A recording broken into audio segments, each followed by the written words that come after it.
नमस्कार, भारत छत्तीसगढ़ में आप सभी का स्वागत है। मैं हूं आपके साथ सिमरन मिश्रा। क्या भारत में सोने में निवेश एक सुरक्षित विकल्प है? भारत में सोने में निवेश को इसके ऐतिहासिक स्थिरता और मुद्रास्फीति के खिलाफ बचाव की क्षमता के कारण एक सुरक्षित विकल्प माना जाता है। यह आर्थिक अनिश्चितता के दौरान एक पसंदीदा परिसंपत्ति बनी हुई है और त्योहारों और शादियों के दौरान सांस्कृतिक रूप से महत्वपूर्ण है, जो इसके स्थायी मूल्य और सुरक्षित निवेश विकल्प के रूप में अपील में योगदान देता है। भारत में सोने में निवेश अपनी सुरक्षित स्थिति और दीर्घकालिक धन संरक्षण की क्षमता के कारण लोकप्रिय है। निवेशक भौतिक सोने, गोल्ड ETF और सॉवरेन गोल्ड बॉन्ड को प्राथमिकता देते हैं, जो त्योहारों और शादियों के मौसम में धातु के ऐतिहासिक कीमत वृद्धि और सांस्कृतिक महत्व का लाभ उठाते हैं। भारत में सोने में निवेश के क्या लाभ हैं? भारत में सोने में निवेश के लाभों में आर्थिक मंदी के दौरान वित्तीय सुरक्षा, मुद्रास्फीति के खिलाफ बचाव, उच्च तरलता और दीर्घकालिक विकास की संभावना शामिल है।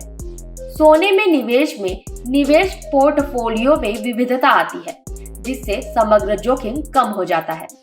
हॉलमार्किंग क्या है? हॉलमार्किंग आभूषणों में धातु की मात्रा की आधिकारिक रिकॉर्डिंग है, जो इसकी शुद्धता को प्रमाणित करती है। यह प्रक्रिया लाइसेंस प्राप्त केंद्रों द्वारा की जाती है, जिससे यह सुनिश्चित होता है कि सोना, चांदी या अन्य कीमती धातु शुद्धता और गुणवत्ता के स्थापित मानकों को पूरा करती है।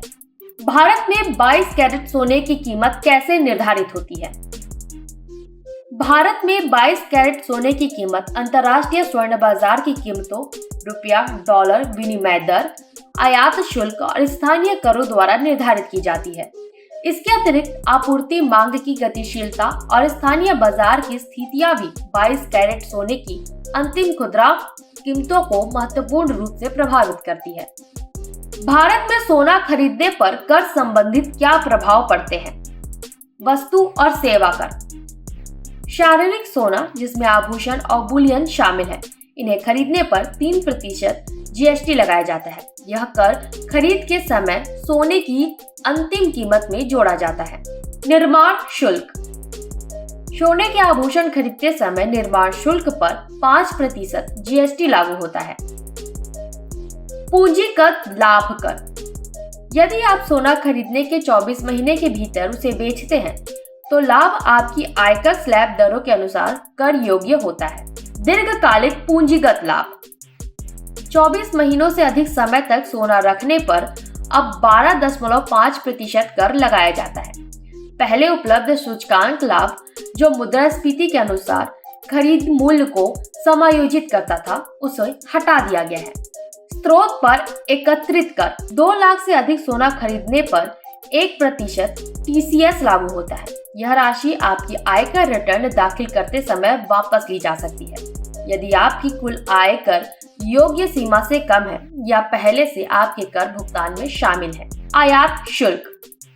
सोने के आयात पर 15% आयात शुल्क लगाया जाता है, जो भारत में सोने की अंतिम खुदरा कीमत को प्रभावित करता है। क्या है भारत में आज का सोने का मूल्य? 24 कैरेट सोने की कीमत 8,695 रुपए प्रति ग्राम है, तो वहीं 22 कैरेट सोने की कीमत 7,970 रुपए प्रति ग्राम है। भारत के विभिन्न शहरों में सोने की कीमत अलग अलग क्यों होती है? स्थानीय करों, परिवहन लागतों और मांग आपूर्ति की गतिशीलता के कारण भारत भर के विभिन्न शहरों में सोने की कीमतें अलग अलग होती हैं। प्रत्येक राज्य अलग अलग स्तर के कर और शुल्क लगा सकता है, जबकि रसद खर्च भी मूल्य निर्धारण को प्रभावित करती है। इसके अतिरिक्त मांग को प्रभावित करने वाले सांस्कृतिक कारक क्षेत्रों के बीच मूल्य विसंगतियों को जन्म दे सकते हैं। ऐसी ही खबरों के लिए बने रहें वायरल छत्तीसगढ़ के साथ।